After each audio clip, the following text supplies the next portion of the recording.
showed that you can have like integer variables, and you could have maybe like 500 of them.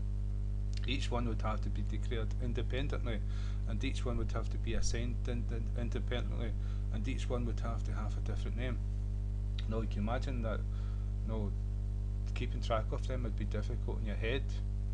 Um, Typing them out would be prone to mistakes for maybe typing the wrong name or the wrong number to that name.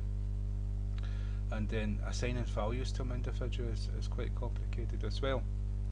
Right, and so what an array is a collection of different values or different types.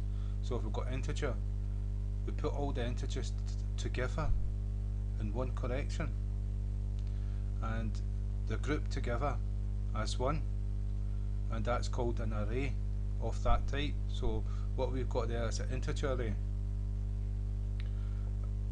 and each one is accessed by the same name. So if you call the array for numbers, each one, say it's an array of 500, each one is accessed by that name.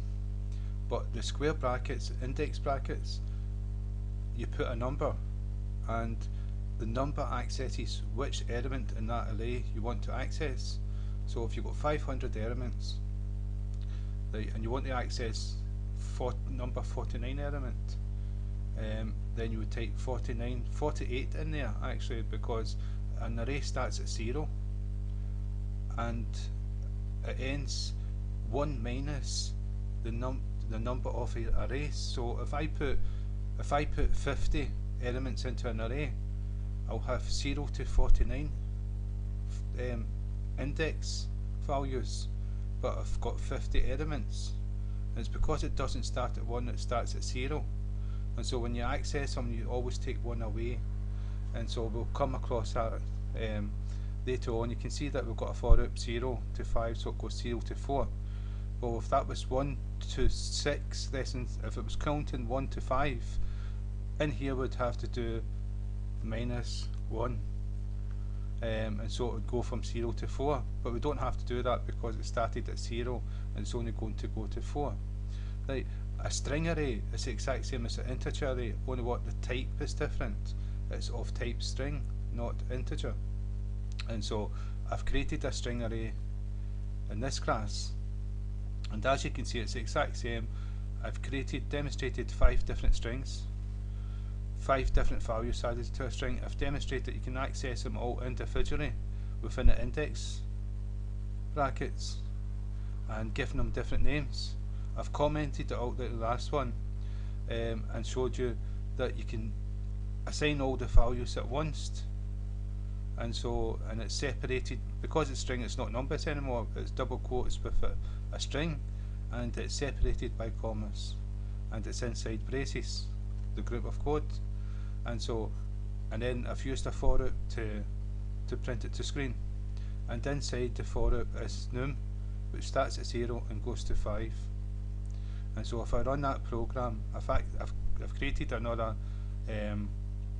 method new array, and if I go to second, you can see that I've created an instance of the 4th class, and I've called the new array inside the 4th class plus the new array method inside the 3rd class. And so I'm going to run the program just to show you, demonstrate what happens. And you can see there's one missing here from the number 1, 2, 3, 4, 5 elements: YouTube, video, channel, education, and program. That's what we put in. If I go back to 3rd, I've changed something here. Why did it only go to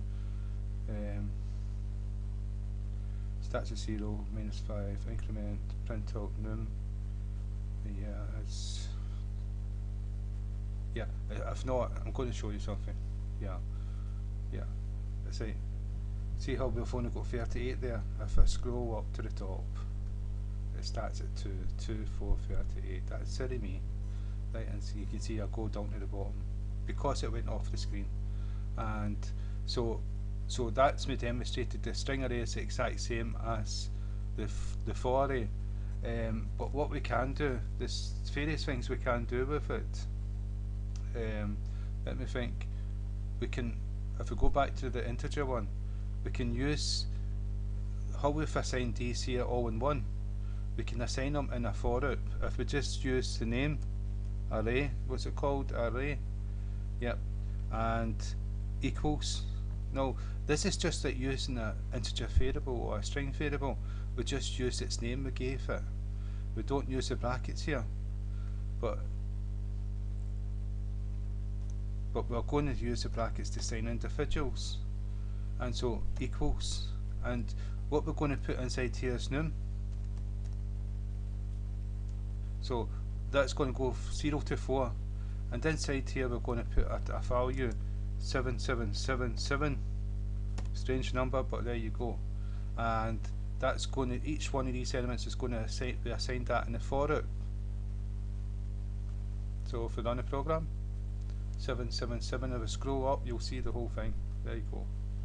And let me see what else. Also, we're using the for loop. We're using the for loop to access it, and we're putting a number in. What if we don't know the size of the array? Then we can use the array name dot length, and what that's going to, it's going to return 5, because that's the length of the array. And so if we run the program, it's got 5 elements, so it's got the length. And so what it's going to do, instead of us putting 5 in, if we didn't know the size of the array, we've got the size, so it's a big massive array, and sometimes it's big and sometimes it's small and all the rest of it. But with these ones, once you set you set it to it. So this will come in useful with other arrays I'm going to show you. And so what I'm going to do is run this program. You'll see it work the exact same way. There you go. It's added 7 to every single one of them. And so I didn't have to put 5 in there. So if this array was, let's see, if I add a couple more elements to it, run the program, you can see that it's still worked even though we increased the number. Now we've got 1, 2, 3, 4, 5, 6, 7. And it's because 1, 2, 4, 5, 6, 7, because we added 2 extra numbers to it. And let's see, so that's arrays. And so you can see how useful this is if you don't know the value, or you don't want to go and check to see the value. Type in length and it will do it for you.